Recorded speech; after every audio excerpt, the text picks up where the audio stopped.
When I first came to the Lord, it was very rough on me. I'm gonna be all the way real, man. When I first came to the Lord, bro, I gave up everything, but I kept smashing girls. Ooh, yeah. To be honest with you, I found a lot of my identity in women. So wait a minute, because you probably have some unique challenges. Oh man, your wife, so Jackie was a whole stud. a whole stud. A whole lesbian. Not a half stud.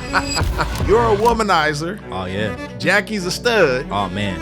You meet Jesus, she meets Jesus, and then y'all end up together? Yeah. That sounds crazy, bro. Yeah. Break that down. How does that even happen? Man, you ask really good questions. You like the hip-hop Oprah. And a lot of times people ask me, man, how is it being married to somebody that used to be gay? But very rarely do people ask her, how is it being married to some man that used to sleep with so many women? Wow. This is The Deep End with Lecrae.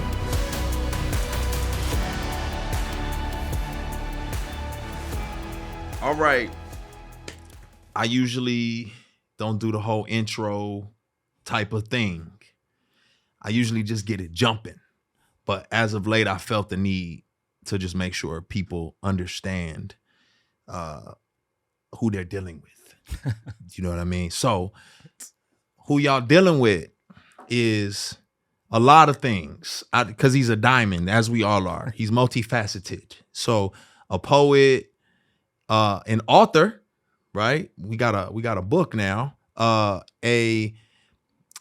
apologist, an evangelist, a husband, and a father, and a bondservant of the Lord Jesus Christ. Man, listen, you already know who he is, and if you don't, you've been under a rock, because him and his wife have an incredible legacy that they're creating all over the world. And so, man, I have the pleasure of none other than having Preston Perry in the building. Thank you, brother. Thank you, man. Yeah. See, I was stuttering trying to get that one going, man. No, it's all good, man. Yeah, Thank you, man. Mama, I didn't made it. I'm on Lecrae show. You hear me. My mama gonna think I'm somebody now. Get out of here, bro. Thanks for having me on, bro. I appreciate it, man. So it's crazy because it's like historically, I don't remember where we met, but I do remember a thread of similarity, and that's Brian Dye in Chicago. Yeah. Right. Yeah. So for a lot of people who don't know, the Legacy Conference bonded us all together. Yeah. So it's funny.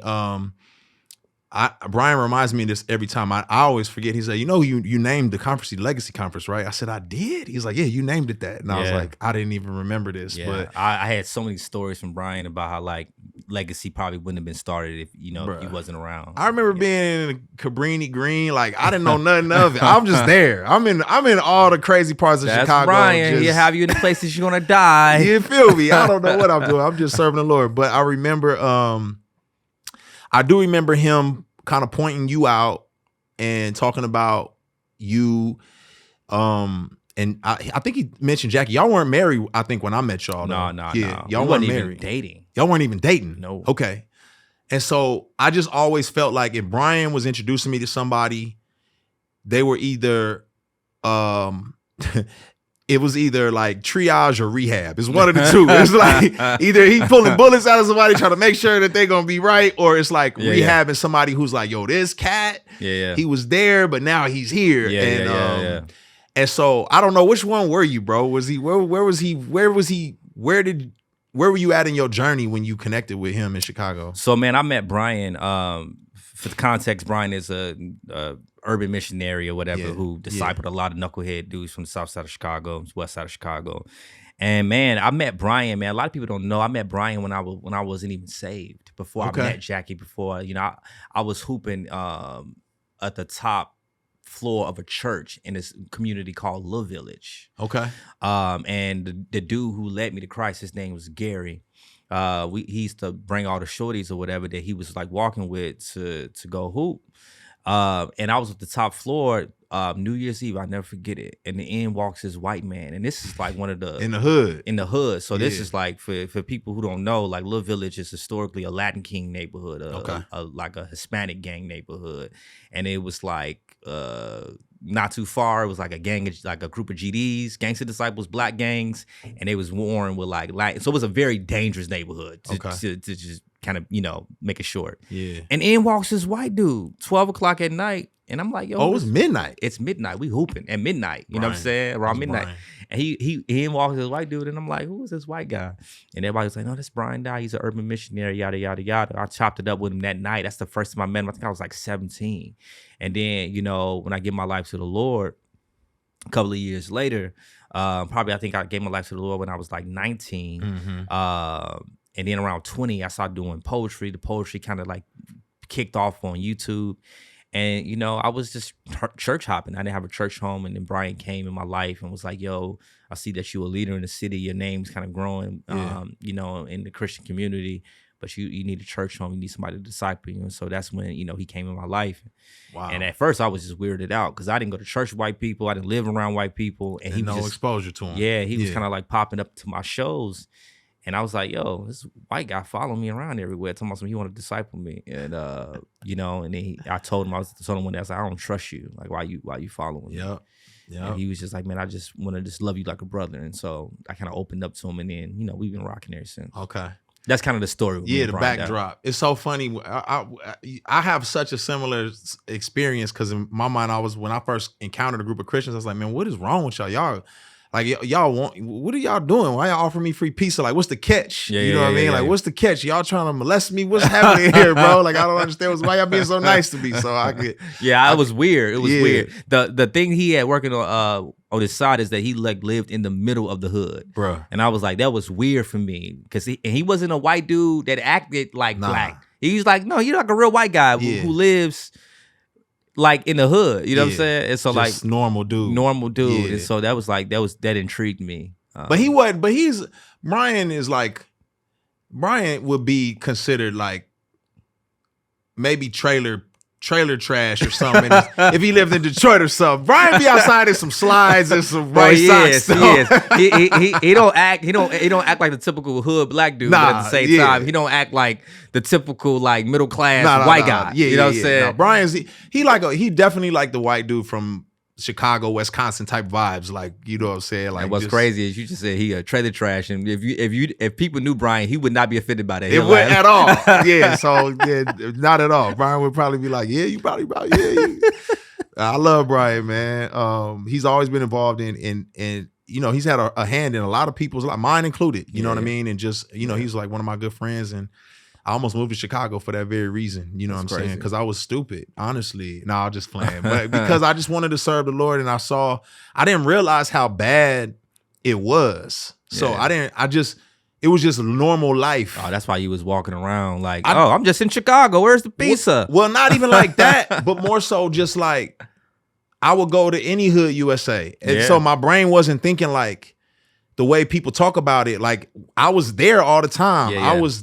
If you used to the hood in the South, and so if you go to another city, it was just the hood. Especially if if you're around people that you respect and they're gonna protect you. But I will say this: Chicago was way more concentrated, full of chaos than I had seen before. So I didn't realize it was like block after block after block. And you grew up in this, So I got experience with living in different cities where it's not as concentrated. It's like, it's a pocket here, then you go way across town, it's a pocket here, then you go over here, it's a pocket here.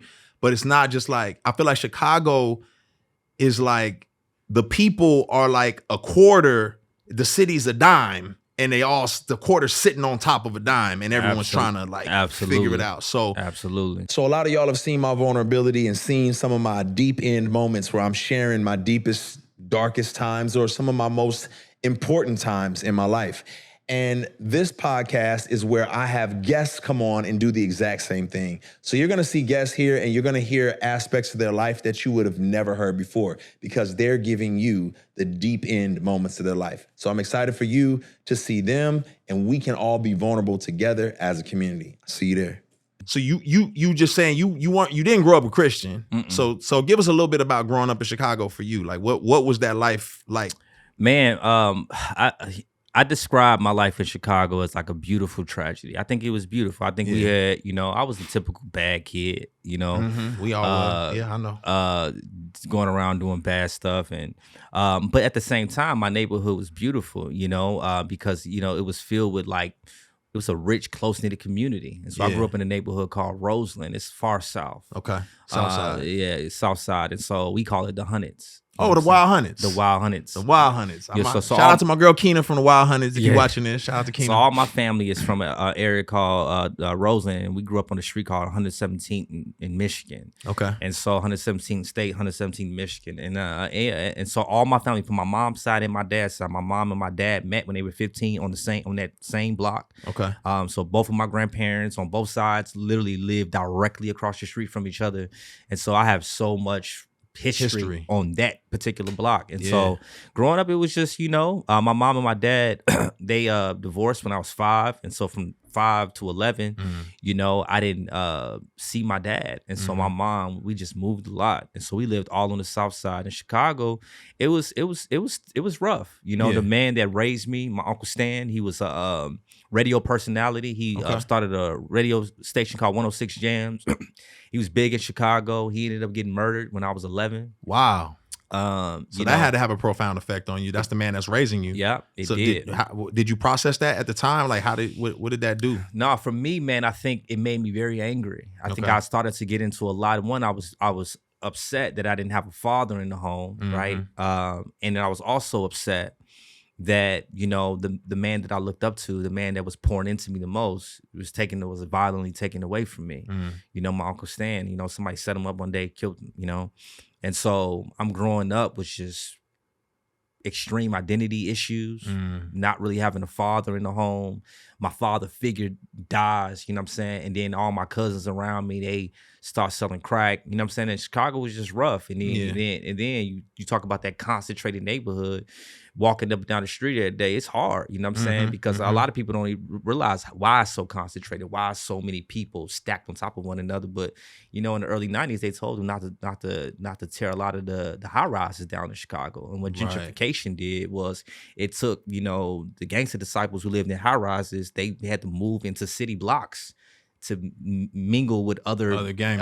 And so rival gang members. Rival gangs. Yeah. And so when you see all this stuff on YouTube about like O Block and these people warring one another, it's because, man, in the 90s, we told you that was going to happen when y'all didn't care about how black people was misplaced in the city of Chicago with gentrification. And so you had to walk through rival gang neighborhoods all the time.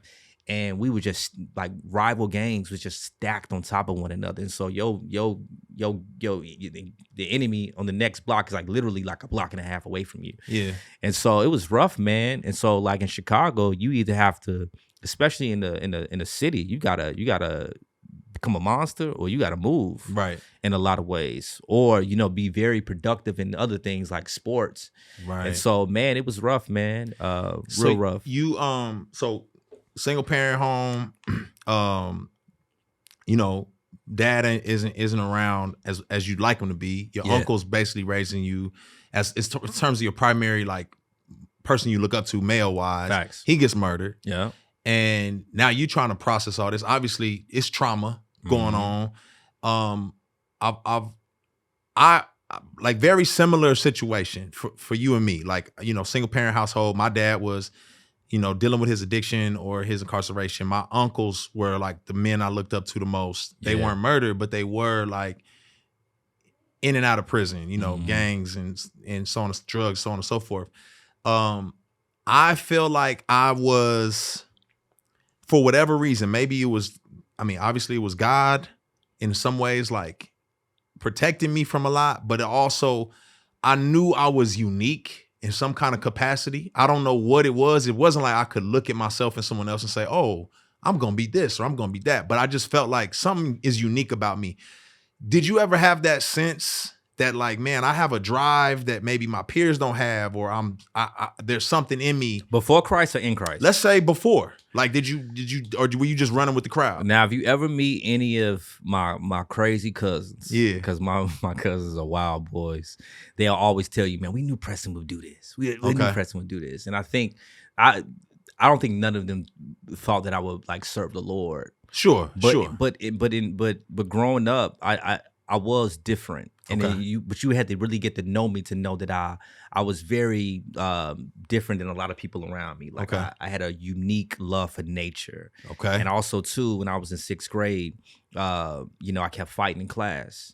And so my school assigned mentors to all the bad kids before. That was like your last chance before they send you to alternative school. Mm-hmm. And I was in 6th grade, and she was like, you need an outlet. Like, why are you so angry? And I wrote something, and she was like, wow, like, this is beautiful. I think that you're a poet.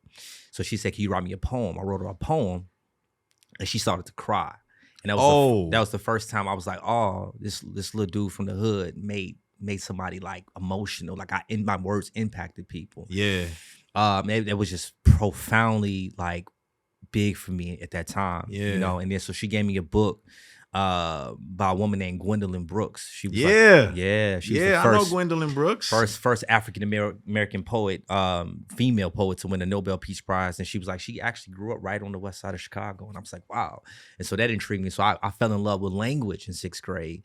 And so I think, even though I was this little dude in the hood and I looked like the same, like I talked about language and I talked about poetry and I started talking creatively. And so my cousins was like, yo, you a bad little dude, but you weird at the same time. Mm-hmm. And so I do think that God in his sovereignty was just doing a lot of little things in my life, planting little seeds because he knew how he would want me to serve him later on in my life, I think. And so I think it was weird. I fed in. Yeah. But at the same time, when you got to know me, it's like, oh, that's strange. But see, so that's part of the thing. Like one of the things I want people to understand, especially about you, people like you, even myself and a lot of other people, right, is the anomaly that you are. And that a lot of people may hear how articulate you are, how intelligent you are, how you can wax philosophic, you can talk about apologetics, you can talk about all these things. We're gonna get into that. Yeah. But you still a dude from an urban environment. Yeah. Right? You know what I'm saying? You still grew up around the chaos. Yeah. And I think a lot of people don't recognize or realize how difficult it is to get out of that environment and be in the space and the place that you are now, to even process the way that you process. And how extremely rare it is. Rare. Exactly. It's really rare. It's rare. When I first became a Christian, I put it on Facebook, and everybody I grew up with thought I was lying. Yeah. Everybody, because you just don't see a lot of people from my environment, people that I went to high school with, giving their life to the Lord. Yeah. I think it's only a handful of us that kind of like walking with the Lord like that. Not only that, but even like walking with the Lord, but then really not becoming their version of someone who gets saved. Yeah. Because a lot of times what I feel like happens to especially black folks is we get saved and then instantly become like you 19 years old, but you dress like you 45. Right. you walk around like, hey, brother, blessing, highly favored, brother. Like, absolutely. You still, it's like your whole lifestyle changes. I have friends who, I was folks was like, you ain't gonna sleep with chicks no more. Yeah, right, like, right. No more. That type of vibe. Yeah, facts. I always say, man, I feel like God didn't save me from my culture. God saved me for my culture to reach my culture. Hold on. Rewind. Say that one more time for the people. Bro. I always say I feel like God didn't save me from my culture, but he saved me for my culture to reach my culture. And I think what people got to understand is that culture is not inherently evil. It is something that God has given us. And so for me, when I think about why one God saved me for himself, right? Because he loves me, and before the foundation of the earth, he called me to be a son. Yeah. But secondly, he saved me so that I can reach people in my particular context. And so, man, like I playing it back in the day, like he had a song called "God Placed You Right Here." I forget the name of the song, but it was talking about like God strategically and sovereignty saved you in your context for a particular reason. Like that ain't on accident. Ain't no accident that I'm from the South Side. Yeah. Ain't on accident that I saw my first murder when I was in 6th grade. Yeah. It's not on accident that I saw my second murder when I was in 7th grade. It's not on accident that I grew up around drama and craziness and wild stuff, right? Yep. Like God in his sovereignty placed me in a particular environment for a reason, for his glory. Like, all of it was for his glory. Yeah. And so I think people do a disservice not only to themselves but for the people around them when they try to modify or try to change the way their culture kind of brought them up. Right? Yeah. What God wants to do is he wants to redeem sinful parts of our culture, but he don't want you to get rid of it. That's right. It's like, no, that's what makes me me. That's right. And so for me, I feel like I've been able to be way more impactful, staying true to the culture that I came up in, while at the same time living a holy and a righteous life before others. I mean, man, you spoke volumes. I mean, that perspective is one that I have really like lived and died by in a lot of ways. Yeah. I will say this. I went through some personal struggles in terms of feeling misunderstood. And I say, so just telling you my journey a little bit, right, is similar to you, same kind of background. A lot of times, well, I mean, I don't know what kind of drugs. People say you sold drugs. They say I sold drugs too. I just sold some weed, bro. I sold weed, maybe some X pills. Bro, that's it. I wasn't no big drug dealer. I literally just said this on our podcast. They was like, "Oh, Jackie, like, you used to be a drug dealer." I said, "Let's be clear. Yeah, I sold weed, and then I started selling crack for like a couple of weeks, and then one of my best friends with the I said, "Oh, they giving people this young, this many years, big time." I said, "I'm too smart to go to prison." Hey, look, I said, my friend, I ain't built for it. I said, bro, if you catch me, you gonna catch me with some stolen shoes or them dimes, some nicks, and some quarters. You feel know what I'm saying? I'm not for the sale though. I was a lookout boy, but you know what I'm saying? I was a lookout boy for the crack house, but that was it. Don't have me out here looking like I'm Big Meech, okay? Because that wasn't me. But what I'll say is that the unique traumas that we experience, having people get killed, close friends. I was 6 years old. My auntie's boyfriend got murdered. Having people get killed, having people go in and out of prison, not having your father, all these kinds of traumatic situations.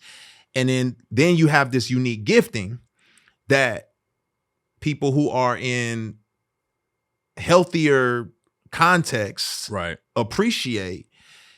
But I felt like no one cared about the real person behind all of it. They just cared about the fact that I could articulate the hypostatic union. They cared about I could articulate systematic theology, or I could do all these things, but they didn't understand the unique trauma that I had to fight through to get where I'm at, to get here. And I felt like it was just kind of thrown under the rug. And then when I'm having to navigate weird things, it's like, what are you dealing with? So what I'm curious about is, you're coming from all of this. Okay. So from what I understand, you was running through the women too. I'm assuming before you. Yeah, I was. Running through the women. So, because if you had the gift of gab, you had the pen game, the poetry game too. I already know how that goes. You know what I'm saying? I know little Gwendolyn Brooks, girl. You ain't never heard of her before. He's so smart. Preston smart. So you running through the women. You got all this trauma, murders, drugs, all this chaotic stuff. And now you meet Jesus, and I think there's this expectation of like, yes, like now just figure it out, like get it together, like deal with forget all that. You're a new creature in Christ. Like, how have you been able to process that, what you experienced, and this new life in Christ, and the expectations of like middle America didn't have this, but they still the same. The expectation is the same. Like, how have you processed that? That's a really good question, man. I mean, when I first came to the Lord, it was very rough on me. I gave my life to the Lord in my room. The Lord met me in my room, and I came back into a church environment, the only church environment that I knew, and it was like a Black Pentecostal church who told me that I wasn't really a Christian because I didn't have the evidence of speaking in tongues. But I'm like, I stopped smashing girls. I stopped selling weed. I don't fight no more. I don't do none of this stuff. But y'all telling me that I'm not a Christian because I don't have the evidence of speaking in tongues, and I still look like I gangbang. Right? Fruit of the Spirit. Right, fruit of the Spirit. But I'm not a Christian because I don't have the evidence of speaking in tongues. And so by the grace of God, this dude named Gary Brown started walking with me. He was taking, seminary classes over there in Moody. and he started to teach me right. I started to, you know, I left that church, and then I ended up going to like a multicultural church, like was like a lot of white, Hispanics, blacks, or whatever, but the environment was completely different. They didn't know what to do with me at all. They didn't deny that I wasn't a Christian, but they just didn't know how they was like. I remember the first meeting I had with the pastor. He was like, "Why are you here?" Like it was kind of like but it wasn't like a curiosity. It was kind of like it wasn't like a rule, but it was kind of like, I'm confused on why you here. What would make you want to be here? Yeah, and I just remember that confusion making me feel very uncomfortable. And so I just remember feeling very misplaced. Yeah. You know? And so I think after that experience, I just stopped, you know, going to church, you know, and I started doing poetry, and I started evangelizing in the city, chopping it up with cats. I would go to open mics in the city to do poetry and evangelize afterwards. And then YouTube happened, and then my stuff kind of, you know, started to go viral on YouTube. And now I got all kind of pastors reaching out to me because of my gift. Right. Oh, you good at something. You good at something. You can bring young people to my church. Yeah. And so now I'm like, all y'all fake. Right. And so I don't trust nobody. And so I had this idea in the beginning that I could just be a Christian without church. And so, which is the reason why Brian died, being a good Christian came into my life, was like, no, like I see something in you. Yeah. I see leadership in you. I see an authenticity in you, but at the same time, it's dangerous without you having a covering. Yeah. You know, when I'm gonna be all the way real, man. When I first came to the Lord, bro, I gave up everything, but I kept smashing girls. Okay. I kept smashing chicks, and I would feel like I would feel convicted afterwards. Yeah, but I needed somebody in my life to disciple me and to help me walk through that particular sin. Got you. Because I had found, you talked about, you know, my issue with women. To be honest with you, I found a lot of my identity in women. Same. Right? Same. I felt a lot of my identity in the touch of a woman. Right. Yep. And so it was hard to break that particular sin. It was days I struggled with even believing that I was still a Christian. You know what I'm saying? And and to God had to like remind me, like, even though you keep falling, you're still mine. Right. And so it took Brian Dye to come in my life to really help me to respect my body. Yeah.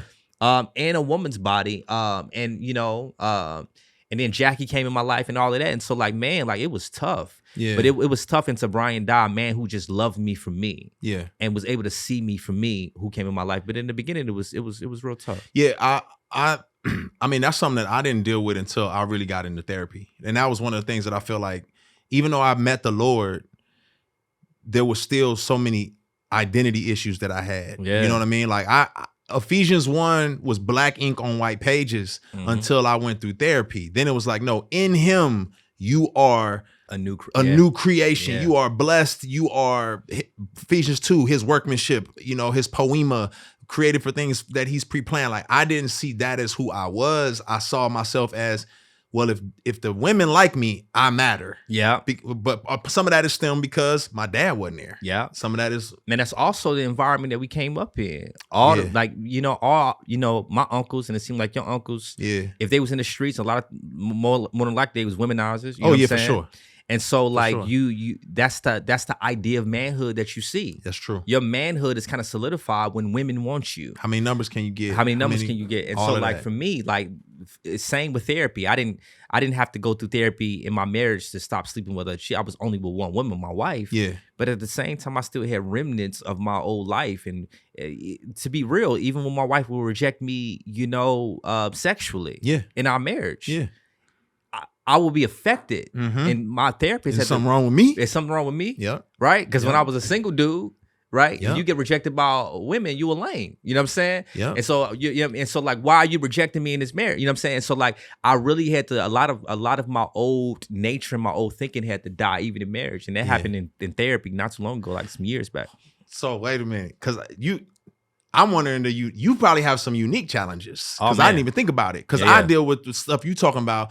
It might not be that unique, but it might be. Your wife, so Jackie was a whole stud. A whole stud. A whole lesbian. Not a half stud. She was a whole stud. Your wife was a whole stud. Yeah. Let's talk about it. On the last joint, she was like, when I was out here being gay, when she was on my podcast, I was like, oh, we going there. But so you're a womanizer. Oh yeah. Jackie's a stud. Oh man. You meet Jesus. She meets Jesus. She's like, I'm not gay no more. And you like, I'm not getting laid no more. Right. And then y'all end up together? Yeah. That sounds crazy, bro. Yeah. It don't make nobody sense. Yeah. Yeah. Break that down. How does that even happen? Man, I wonder if I ever talked about it. You ask really good questions. You like the hip hop Oprah. No, like I want to say this without sounding dramatic. Yeah. But I think me and Jackie's relationship is a real miracle. Okay. First of all, let's not talk about our marriage. Let's just talk about our salvation. Facts. Right. That's a miracle in and of itself. Miracle. And every salvation story is a miracle. Yeah, Some sure. people, I mean, we didn't grow up in church. Yep. And we were like really, really like rebels. Far from God. Far from Running. God. Far from God. Yeah. Can any good thing, anything good come from St. Louis, East St. Louis in Chicago type energy, right? And so the fact that God will bring us together, I just think that God in his kindness knew what we needed. Not just a friend that I can truly love, but a friend that can truly sanctify me and stretch me. You know, and I can stretch her. And so I think a lot of our sanctification came with us coming together because of our challenges, right? Think about it, right? Jackie is a stud. Yep. And she would tell you one of the reasons why she became a stud. And I try to respect my wife. I don't like speaking for her, and she don't speak for me. Yeah. But I don't think she would mind me saying this. A lot of reason why she became a stud is because one, men didn't feel safe. You know, her father was gone. All the dudes that she hanged around with was dogs, right? And so she just looked at men as boo-boo, They right? trash. Yeah. You know, you're human beings who just use women's bodies for property, right? And so, you know, so I get in a relationship with her with not only do I have a past of doing that, right? Yeah. She has to develop trust for me, but at the same time, I have to develop a level of trust for her because, you know, Yeah. she used to be in the whole, you know, gay lifestyle. And so, man, I just think God in his sovereignty, one, brought us together as friends first. Because So was there some trauma bonding initially? Just like, man, we can connect because we both come from traumatic backgrounds. Not even sexually or intimately, just friendship. Was it like that No, man. I met Jackie. A lot of people don't know this. I think I said it on our podcast, but I met her. The first viral poem she ever had, I was there tonight. Okay. I was there at night. You know, back in the day, P4CM, she did a poem called My Life Was a Stud, and I was in the audience. Yeah. So P4CM was this huge ministry that, you know, poets from around the country would audition to go to LA to do a poetry show. And the top 3 poems of the night would get selected to go on YouTube. My poem got selected. A poem named Ezekiel got selected, and Jackie got selected. And so all of our poems went viral on the same day. And so we started to travel around the country with one another. Okay. Right? And so that's how we became friends. Gotcha. And so the first time I met her, I saw her on stage talking about her testimony in such an authentic, genuine, raw way that just gravitated me towards her. Not even romantically. Yeah. It was like, one, I never saw a female poet that could spit like that. Yeah. Right? Yeah. And then 2, I never saw a female poet that was that authentic and that passionate about truth, right? And I just remember being like in awe, like this girl is dope. And so we started traveling, doing, you know, poetry together because our poems are both circling the internet at the same time. Yeah. And so we just became friends. She just became my homie. We would talk. I would call Jackie. Probably easy because we just growing up in the hood, you got some gay homegirls. It's Yeah. like, that's easy. It's like, oh yeah, it's the homie. You And get it. and she would have those moments where like a lot of times people might see my wife now and she look, you know, a little rough still. But back then, you know what I'm saying? Jackie looked like she'll shank you. She'll box you. She'll like start poking somebody real quick. Like, you know what I'm saying? Like she was my homie. You know what I'm saying? I write a poem. The first person I would call was Jackie. Like, hit this poem. Like, wake up. Hit this poem. You know what I'm saying? Yeah. So for 3 years we was friends. And so I think when we got together, we had such a bond. bond. But how do you, are you having to like process in your mind like, I got emotions for this girl who like used to be a stud? Absolutely. So how are you? Do you know at this point in time if she's even entertaining guys? No, that's the thing. You rolling the dice. Let me tell you. Let me tell you how the third person of the the Trinity, the Trinity work, right? The Holy Spirit, right? Because I was dating a girl named Jackie. Sheesh. Yeah. Sheesh. And I was thinking about marrying her. Woo. Right. We fell into sin. And I called Jackie. Oh, wow. And let me tell you how the Lord works. I called Jackie. You know, I was confessing, you know, all this to my close friends. And Jackie was one of my close friends. Yeah. And I'm just crying on the phone like, man, I don't want to yada, yada, yada. And so what I did was I kind of took a break from this girl to see, I wanted to pray and ask the Lord, you know, should I marry her? On that break, while I was praying for this Jackie, the only Jackie that was coming to my head and my mind and my heart was Jackie Hill. Wow. So I'm praying about if this woman should be my wife.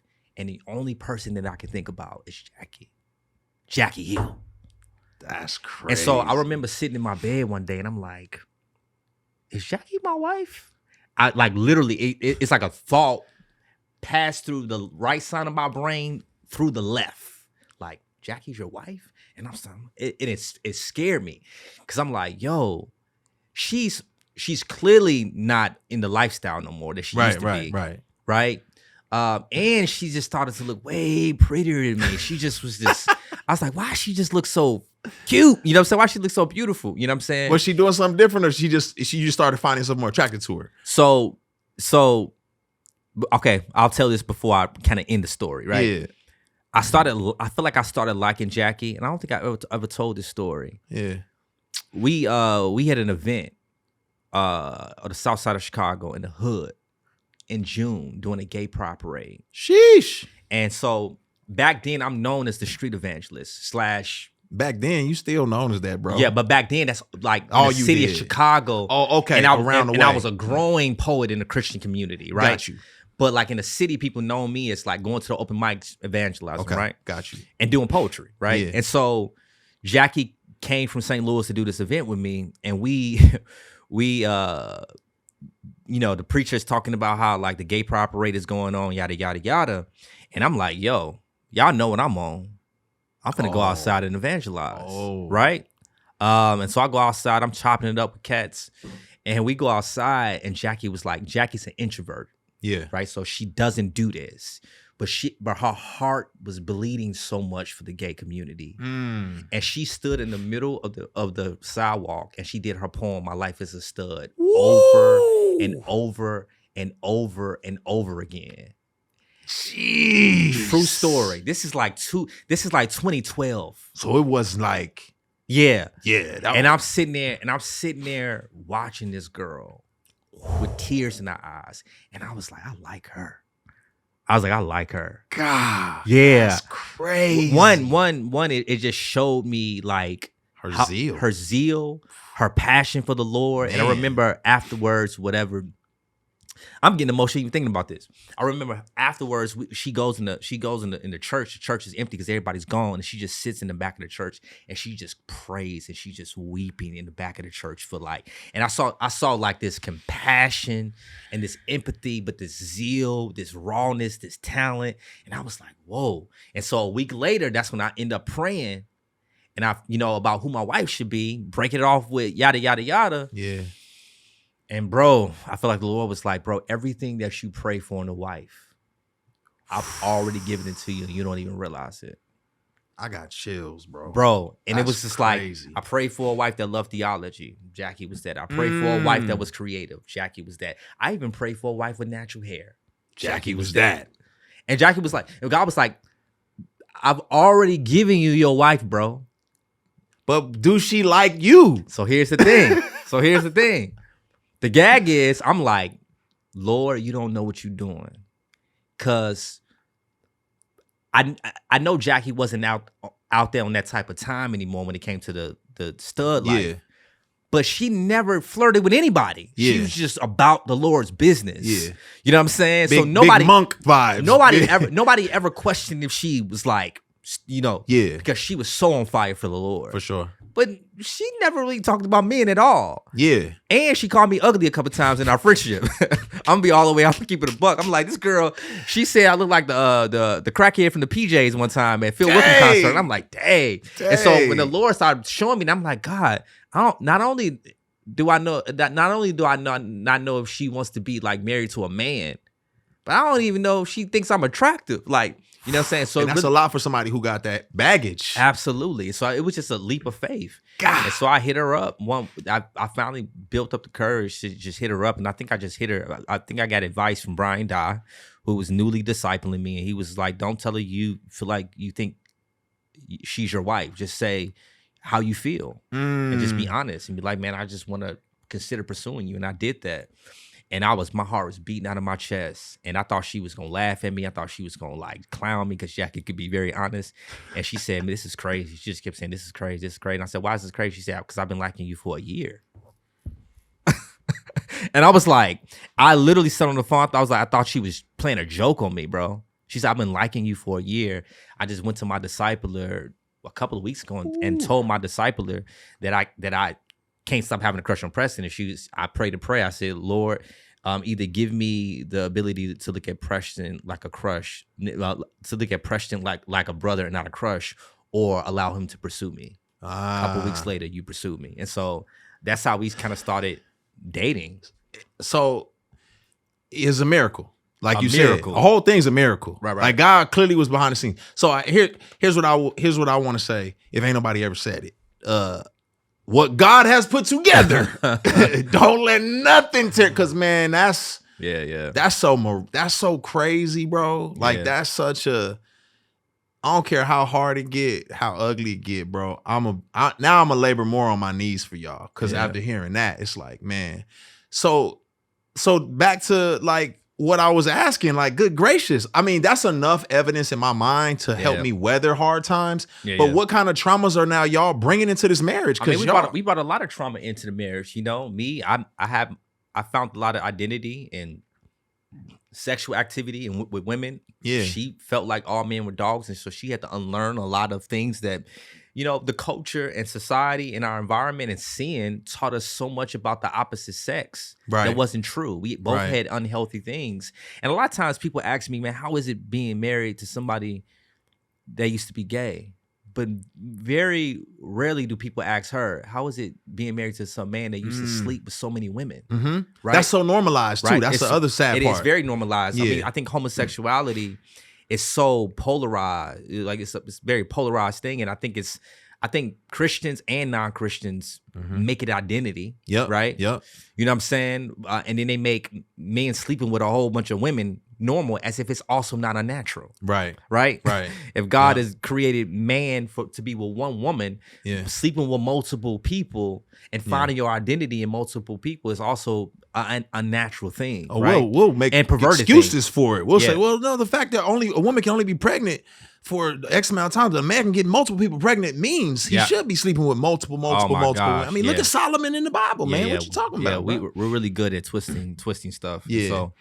And so I tell people all the time, man, I put my faith in the God in Jackie, not her life, not her past. That's good. You know what I'm saying? In the same way that she has to put her faith in the God in me, not my past. Not your past. Right? Yeah. And so, we have a really good perspective with that. But at the same time, it was still struggles. You know what I'm saying? We had to unlearn a lot of lies that the enemy told us about each other. Right?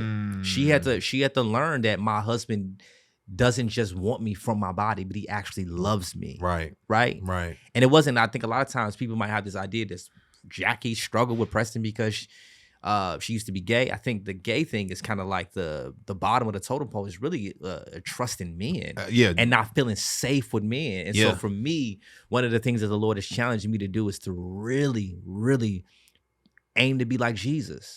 Like the more I have shown myself to be a representation of the God that she loves, the more she was willing to trust me. And it was still a struggle. Right. You know what I'm saying? And so for me, it was how can I die for her in a way that will make her feel safe, you know, even when she doesn't have enough to give me.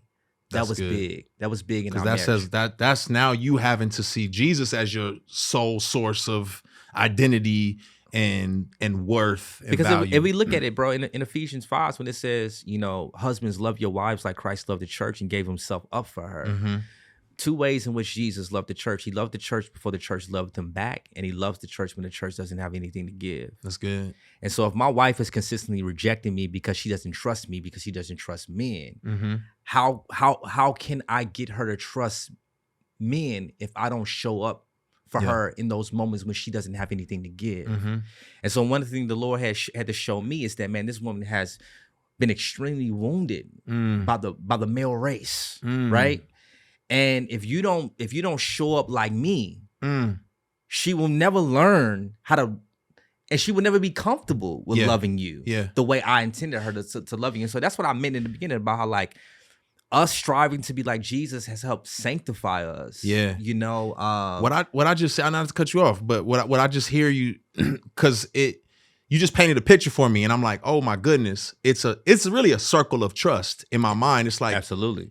It's like if you feel rejected, you've got to trust Jesus to give you patience, because the reason why she may be rejecting you is because she doesn't trust men.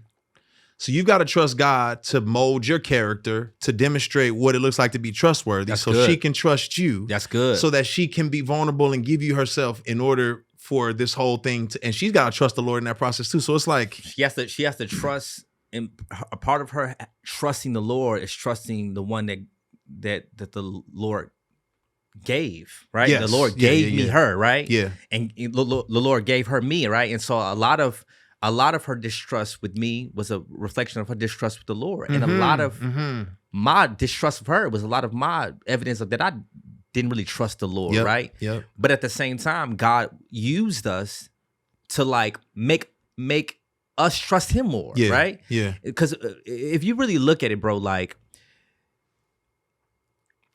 how we experience people in our lives tell us something about the Lord.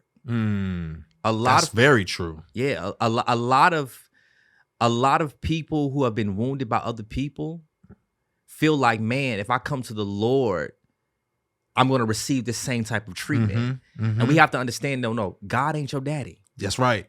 You cannot make people hurts, God hurts. Right. He's not a man that he should lie. And so I think I came into my marriage when mommy hurt. Abandonment, right? And so, you know, like I had to confess that with Jackie. That's good. Like, when you do this, I feel abandoned. You know what I'm saying? When you do this, you remind me of my father. And so we really had to do a lot of therapy, a lot of work, a lot of honest conversation, a lot of tears, a lot of transparency, to make it work. Because I think that God was saying, man, you guys in a lot of ways inform each other about what you think about me. Yeah. Right. Yeah. And so God is going to always use people to help glorify himself. Let me commend you, bro, because I think so often in the church, men are just challenged to be a beast for the Lord, to know those scriptures. And I mean, which you do, to share the gospel, which you do, to disciple and lead people well, which you do. But rarely are we challenged to love our wife as Christ loved the church in an intimate, detailed way. Yeah. And I think I see you are an apologist, but you're also an apologist for husbands in a lot of ways. Yeah, that's good. To really like love their wives in a healthy way, because we're really not challenged to do that. Yeah. We're not.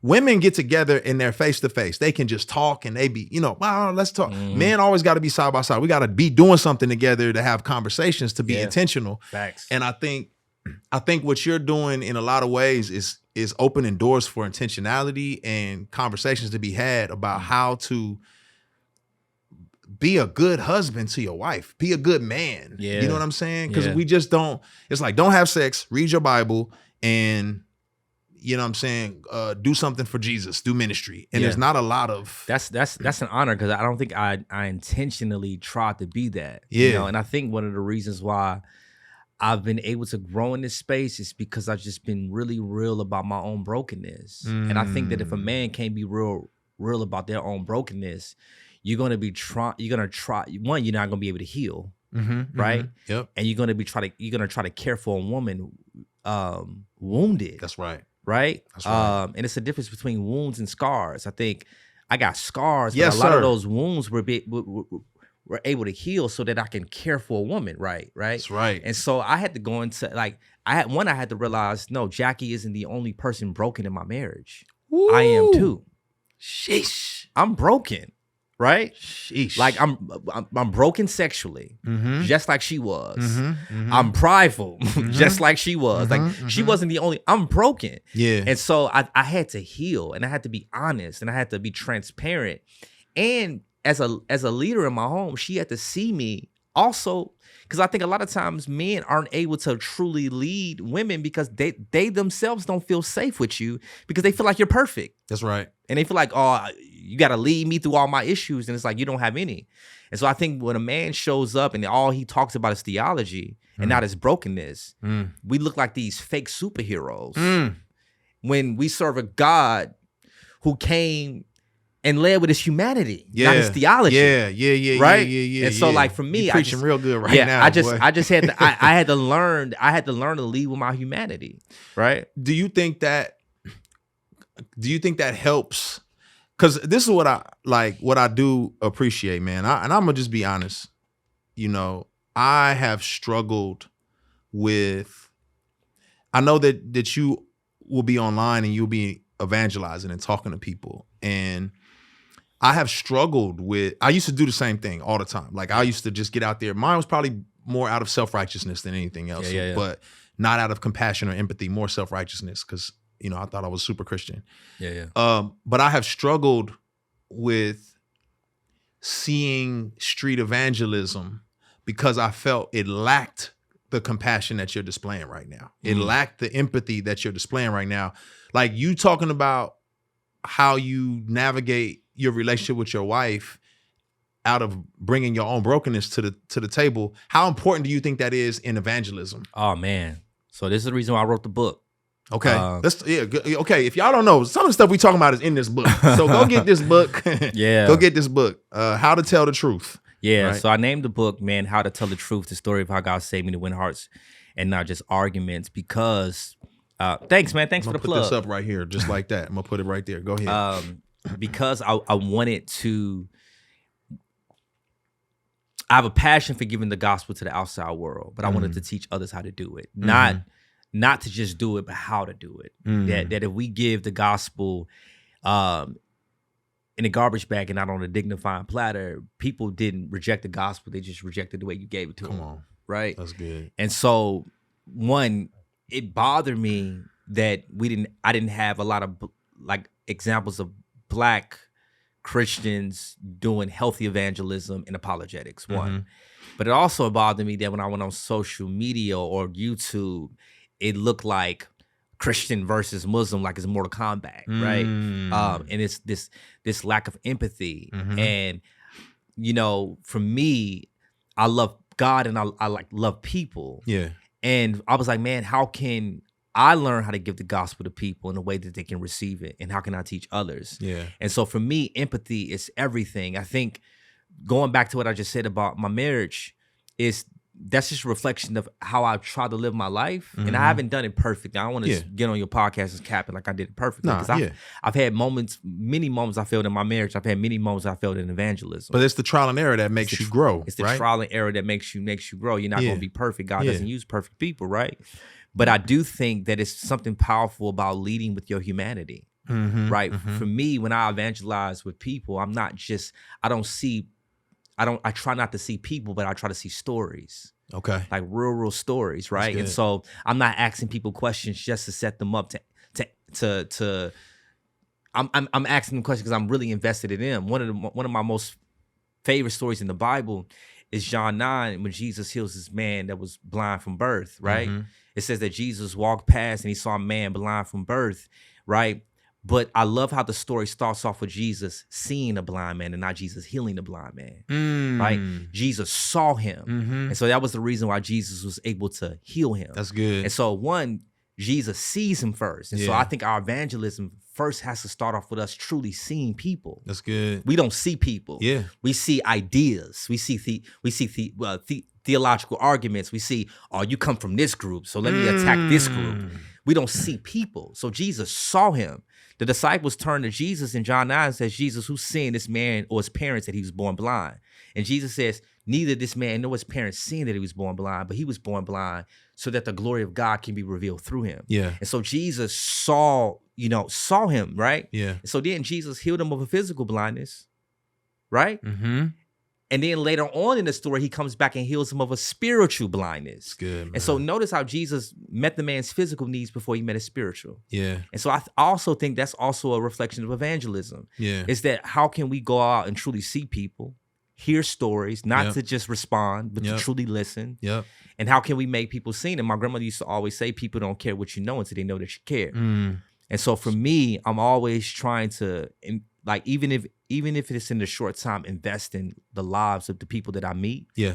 So that when I give them the gospel, they'll be able to receive it better. Bro, I don't think you understand how, like, I needed to hear that. And I think, like, I have my own biases, right? Because I've been attacked so many times by street evangelists. There's one of them that's gone viral on the internet because one dude saw me going inside of a concert and then he was telling me I was going to hell. And I came outside and I was like, man, let me have a conversation with this dude. But I just hated the fact that he met people with "you're going to hell." Oh, man. I hated that. It's cringy for me. Yeah. It's cringy. I've had many wars talking to people like that. Because I wanted people, like, I would go downtown Chicago and I would see, like, the evangelists. Yeah. And I'm going to be all the way, I'm going to keep it a buck. I don't think they're real evangelists. Come on. Because it's like, if people in the Christian community consider that Christianity, evangelism, it's like people who don't live like Christians saying that they're Christian. It's like the same thing. Just because somebody say they in the NBA, if you never see them with a basketball, if you never see them, you know what I'm saying, hooping, they probably lying. So don't judge evangelism based on these examples, because that's not a real evangelism. That's legalism at its finest. Yes. And I do think that some of them cats might be Christians, sure, but they're just probably not discipled. And, you know, a lot of people get saved and never become discipled. They're staying in a zealous place. Yep. And zealous and legalism can... Woo, they cousins. They cousins. And it's like, it's my kryptonite, bro. That's the thing I hate the most, because I used to be that in so many ways. And then I got devoured by a lot of folks like that. But, like, as I've grown, you know, and I'm not telling you anything you don't already know, but one of the things I had to learn is, like, evangelism means bringing good news. Right. I think initially I only learned that, well, no one's going to know it's good unless you tell them how bad it is. But at the same time, I'm like, wait a minute, what is the good news? Yes. And if the good news is the victory has been won, right? Like, literally, gospel, essentially, if you translate it into, like, Hebrew context, it's that a victory has happened. So what is the victory, right? So death has been defeated, the Messiah's come. Like, what victory has been had? In my mind, I've got to see a person. I've got to care about a person. I've got to know their ills and their ailments in order to articulate to them that victory can be had in their life. If I just come to you and say, you're going to hell, I'm assuming. Yes. But not only that, to add, everything you just said was really good. But let me just add to that. You know, when I give somebody the gospel, I try to start where I feel like the Bible starts. Okay. Right?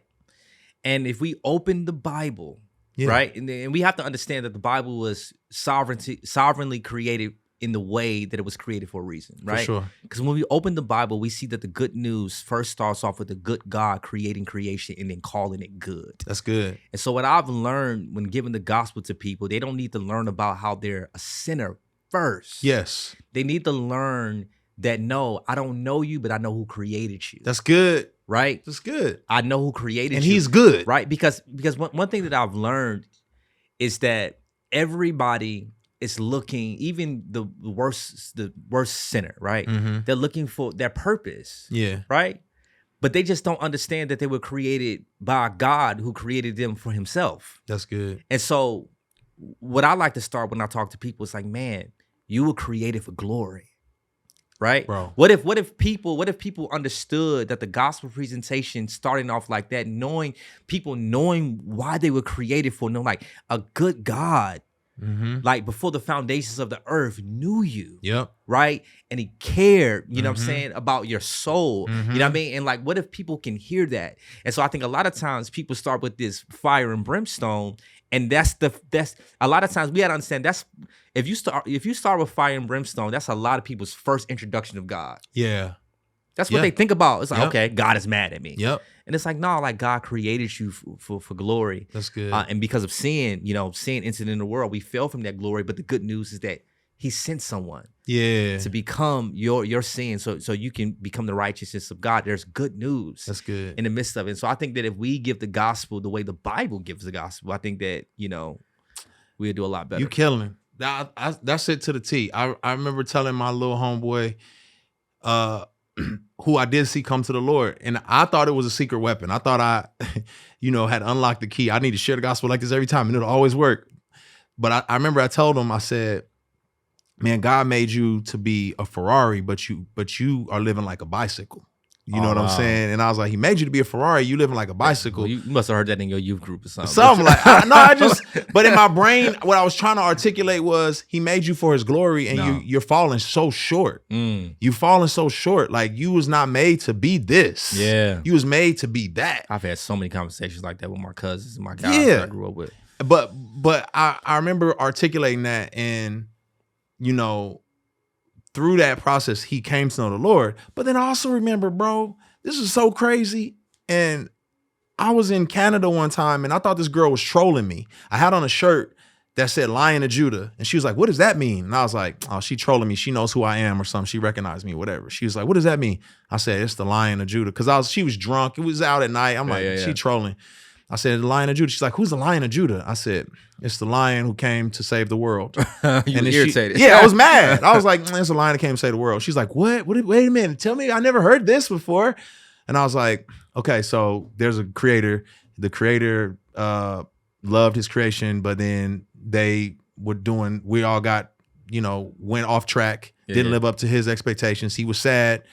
And because, disturbed at us because of our disobedience. So he sent the Lion of Judah who came down to sacrifice himself for us. And if we trust him, then we can be back with the creator. And I was just like, okay, troll. Oh, gospel presentation. Yeah, here, troll. Take that. Yeah. She started crying. Oh my God. She started bawling and said, that's the most beautiful story I ever heard. It was the Holy Spirit and tequila. But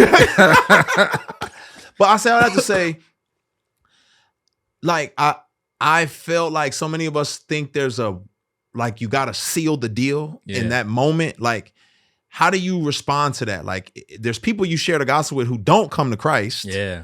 There's people who do. Like, how do you respond to people feeling like, oh, this is the secret? Man, I love what Paul said in, I think it was 2 Timothy when he was arrested. I think the second time in Rome, he said, he's writing to his, Paul's writing to his mentee in the faith, Timothy, and he said, I'm in prison, bound in chains. He says, but the gospel is not bound.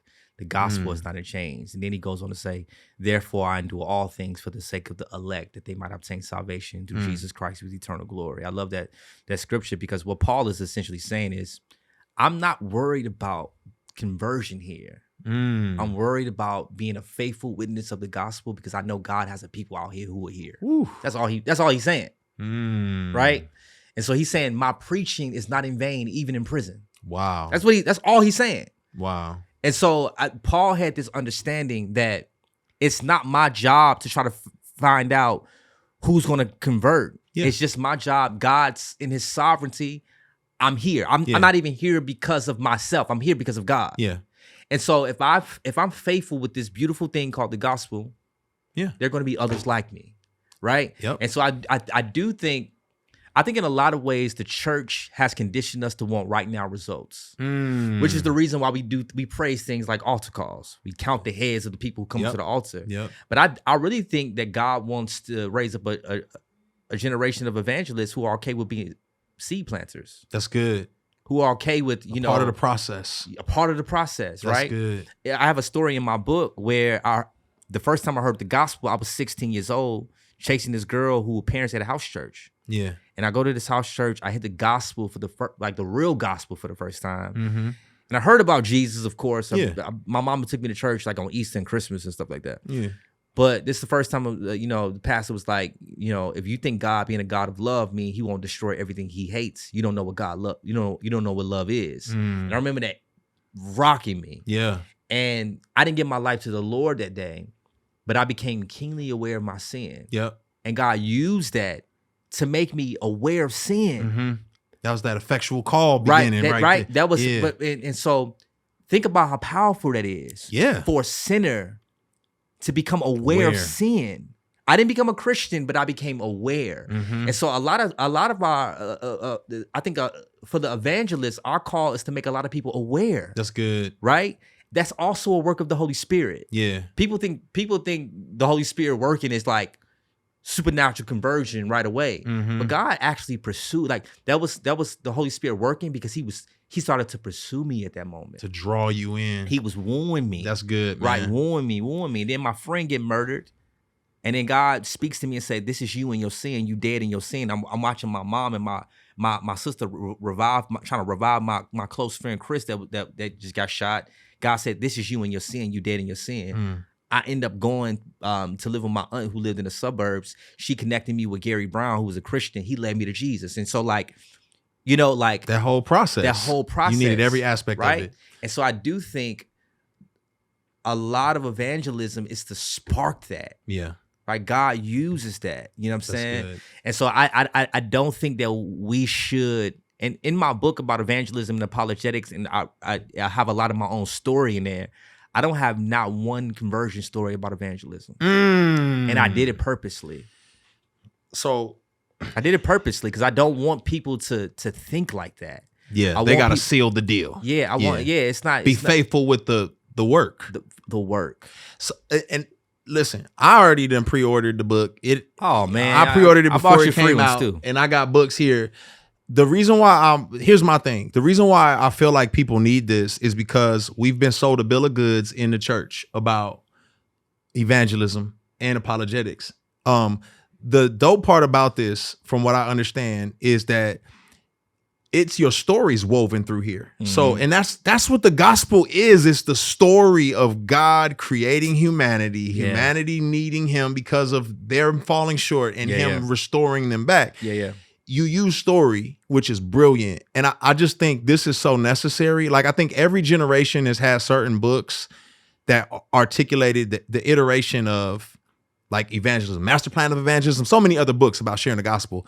I really pray and hope this is the book for this generation. You know what I'm saying? I hope so too. I pray this is the book because that's who you are. And I'm not even gonna lie to you. Even in this time we're sitting here talking, God has worked on my heart because when you were talking, it just reminded me to just be faithful, Lecrae. Be faithful because I do it with my kids every day, right? Like your kids don't come out the womb believers, right? You got non-believers you're living with on a regular basis. That's good. And you have no control over their conversion. You just have to be faithful with the work. And bro, I really appreciate you being here, man. Man, listen, it's always a joy, bro. I feel like we could talk for 4 hours. No, man, this is great. Yeah, this is 4 hours, man. Good conversation, bro. Preston Perry, support him. Support him. Support what he got going on. And the biggest way you can support is by buying it. This needs to be a book for generations, y'all. Like, sincerely, because people doing it wrong and they're doing it with the wrong motives. So I'm going to be promoting this. You may see this on my page. You may see me pushing this, and it's not because I'm just trying to jump on the hype train. It's because I'm genuinely concerned about the state of the world and people, hearing the gospel. So again, man, Preston Perry, thank you, bro. Peace.